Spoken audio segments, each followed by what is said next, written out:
ಕಲ್ಲು ತೂರಾಟ ಪ್ರಕರಣಕ್ಕೆ ಸಂಬಂಧಪಟ್ಟಂತೆ 2 ದಿನಗಳ ಕಾಲ ಮದ್ದೂರು ಬಂದ್ ಆಗಿತ್ತು. ಇದು ಹೊತ್ತು ಬೃಹತ್ ಶೋಭಾಯಾತ್ರೆ ಕೂಡ ನಡೀತಾ ಇರ್ತಕ್ಕಂಥದ್ದು.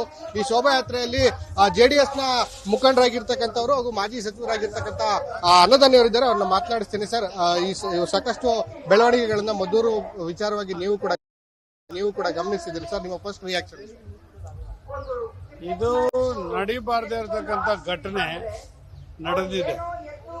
ಅದರಲ್ಲೂ ಮಂಡ್ಯ ಜಿಲ್ಲೆನಲ್ಲಿ ಇತಿಹಾಸದಲ್ಲೇ ನಡೀತಾ ಇರತಕ್ಕಂಥ ಘಟನೆ 3 ಘಟನೆಗಳು ಇವತ್ತು ಮಂಡ್ಯದಲ್ಲಿ ನಡೆದಿದೆ. ಕಳೆದ ವರ್ಷ ನಾಗಮಂಗಲದಲ್ಲಿ ಗಣೇಶ ವಿಸರ್ಜನೆಯ ಸಂದರ್ಭದಲ್ಲಿ ದುರ್ಘಟನೆ ಆಗಿರ್ತಕ್ಕಂಥದ್ದು ಇದೇ ರೀತಿ. ಜೊತೆಗೆ ಹನುಮ ಧ್ವಜದ ವಿಚಾರವಾಗಿ ಕೆರಗೋಡ್ನಲ್ಲಿ ಆಗಿರ್ತಕ್ಕಂಥ ಘಟನೆ.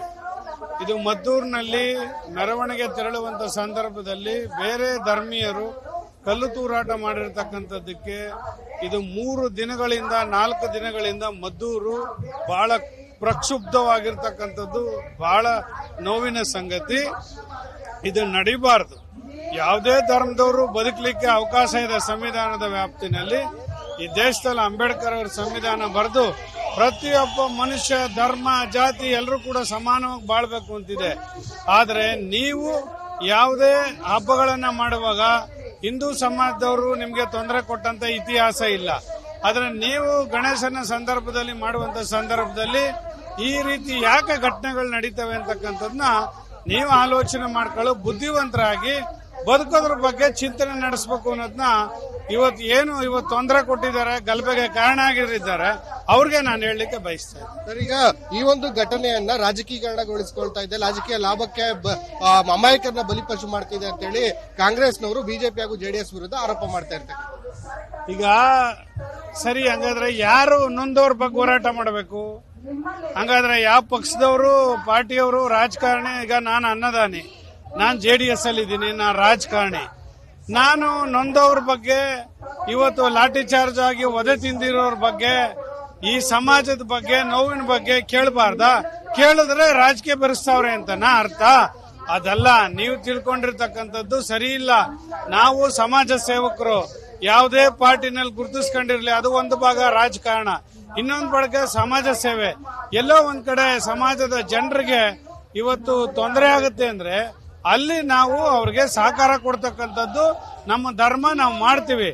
ಆದ್ರೆ ನೀವು ಇದನ್ನ ಹೊರತುಪಡಿಸಿ ರಾಜಕೀಯ ಬೆರೆಸ್ಕೊಂಡ್ಬಿಟ್ಟಿದ್ದಾರೆ, ರಾಜಕೀಯ ಬೆಳೆಸಿದ್ದಾರೆ ಅಂದ್ರೆ ಇದಕ್ಕೆ ಅರ್ಥನೇ ಇಲ್ಲ ಅಂತಕ್ಕಂಥ ಮಾತನ್ನ ಹೇಳಲಿಕ್ಕೆ ಬಯಸ್ತಾ, ರಾಜಕೀಯ ಇಲ್ಲದೆ ಇದ್ದ ಕ್ಷೇತ್ರನೇ ಇಲ್ಲ.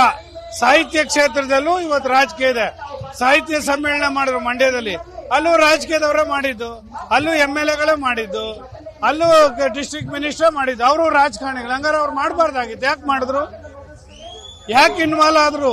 ಸರ್, ಈಗ ಕುಮಾರಸ್ವಾಮಿ ಅವರು ಒಂದು ವಿಡಿಯೋ ಬೈಟ್ ಅನ್ನ ಮಾಡಿ ಓಲೈಕೆ ರಾಜಕಾರಣವನ್ನೇನಾದ್ರು ಮಾಡಿದ್ರೆ ನಾನೇ ಬರ್ತೇನೆ ಅಂತ ಹೇಳಿದ್ರು. ಕುಮಾರಸ್ವಾಮಿ ಅವರು ಯಾವಾಗ ಬರ್ತಾರೆ ಸರ್ ಮದ್ದೂರು ಪಟ್ಟಣಕ್ಕೆ? ಕುಮಾರಸ್ವಾಮಿ ಅವರು ಇನ್ನು 3-4 ದಿನದಲ್ಲಿ ಬರ್ತಾರೆ.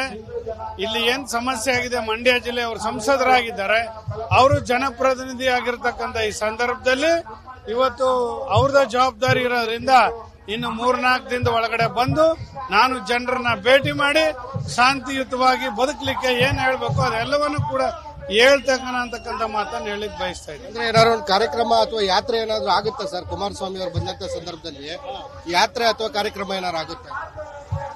ಇಲ್ಲ, ನಾವು ಈಗಾಗಲೇ ಕುಮಾರಸ್ವಾಮಿ ಅವ್ರನ್ನ ಇವತ್ತು ನಾವು ಭೇಟಿ ಮಾಡಿ ಅವರೇ ನಮ್ಮ ಜೊತೆ ಮಾತನಾಡಿದ್ದಾರೆ. ನಿಖಿಲ್ ಕುಮಾರಸ್ವಾಮಿ ಮಾತಾಡಿದ್ದಾರೆ. ಕಾರ್ಯಕ್ರಮ ಹೇಗಿರುತ್ತೆ ರೂಪುರೇಷೆ ಅನ್ನೋದನ್ನ ಇನ್ನೊಂದು 3-4 ದಿನದಲ್ಲಿ ತಯಾರು ಮಾಡ್ತೀವಿ.